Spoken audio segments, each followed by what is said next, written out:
Welcome to the Deep Dive. Today we're tackling something huge, moving to a new country. Specifically, we're looking at Canada, using a great source packed with insights for newcomers. Our mission: to give you a shortcut, really, help you understand the critical stuff people wish they knew before they arrived. Okay, let's get into it. Yeah, and what's great about this source is how practical it is. Yeah. Very grounded. It takes these common, sometimes overwhelming challenges and boils them down to actual advice.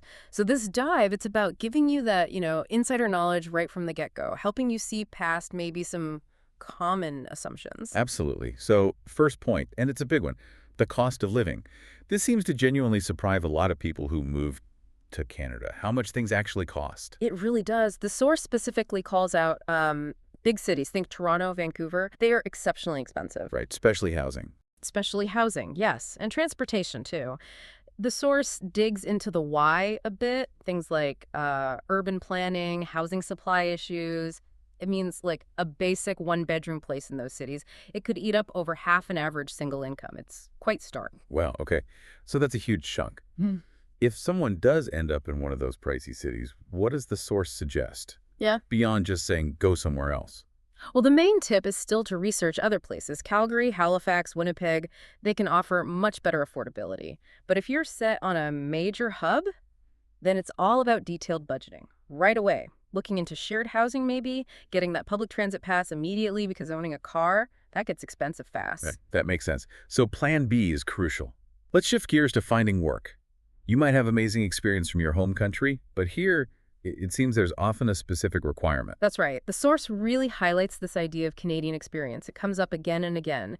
Many employers, they either prefer it or sometimes flat out require it, even for roles that don't seem senior. And that's not just about technical skills, right? It's like understanding the local work culture, references. Exactly.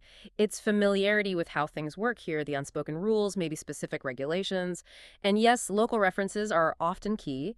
It can feel like a real catch-22 for newcomers. Yeah, meeting experience to get experience. So the advice is often volunteering, internships, maybe those survival jobs.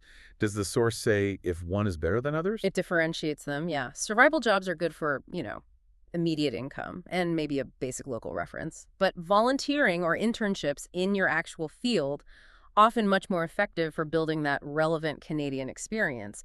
It shows initiative, lets you network, gives you those professional references employers really look for. Got it. So strategic volunteering, okay, from money and jobs to something you literally feel every day. The weather, Canada's winters have a reputation, and the source says don't underestimate the impact. Oh, absolutely. It's not just that it's cold. Winters in many parts of Canada are long and harsh, and this really can affect your mood, how you get around, just your whole lifestyle. The source points out people often underestimate the kind of psychological side, the shorter daylight hours, the cabin fever. So what's the key mistake people make? And what's the core advice beyond just buy a warm coat? Well, the coat is important, but the mistake is often underestimating layering and good footwear. Really good boots are essential. The source stresses investing in quality, insulated gear, not just one big parka.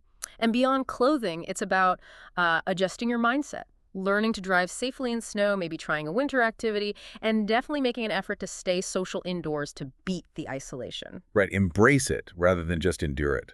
Okay, next up, something less tangible but vital: credit history. Your great score back home doesn't just, magically appear here, does it? No, it absolutely doesn't. And this is a big point the source makes. Your credit history from another country, it basically doesn't transfer. You start from zero. And you need good credit for so much in Canada. Renting an apartment often requires a credit check. Getting a phone plan, loans for a car or house, obviously. Even some jobs check it. It's foundational. So starting from scratch, what's the number one tip from the source to build that history effectively? Get a secured credit card. That's the most direct advice. You put down a deposit, and that becomes your limit. It's a way to prove you can handle credit responsibly when you don't have a history yet. And then, crucially, pay all your bills on time. Utilities, phone, everything. Consistency is key. Okay, secured card and pay bills on time. Got it. Finally, let's talk about community.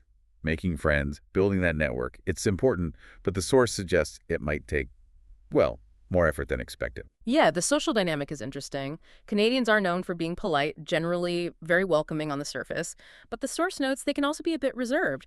Building those deeper, genuine friendships, it often takes time and consistent effort. It might not happen as quickly as some newcomers hope. That's really important for managing expectations. So if it takes time and effort, what are the best ways the source suggests to actually make those connections? Be proactive. That's the main thing. Don't wait for invitations. The source strongly recommends joining things. Local community groups, volunteer organizations based on your interests, maybe cultural associations. These are great ways to meet people who share your interests in a sort of low-pressure environment. It helps you integrate more organically, move past just acquaintances. Right, find your tribe, so to speak. Okay, so wrapping this up, this deep dive gives you, our listener, a real head start on some core realities of settling into Canada. We've covered the wallet, the weather, work, credit, community. Exactly. It's about moving past maybe romanticized ideas and getting a realistic picture. It helps you prepare. So, as you think about this, maybe ask yourself, how does knowing these 5 things up front change how you might plan your move? Could it influence your choice of city, your job search strategy, your budget? Knowing this allows you to plan not just to move to Canada, but hopefully to really thrive there right from the start.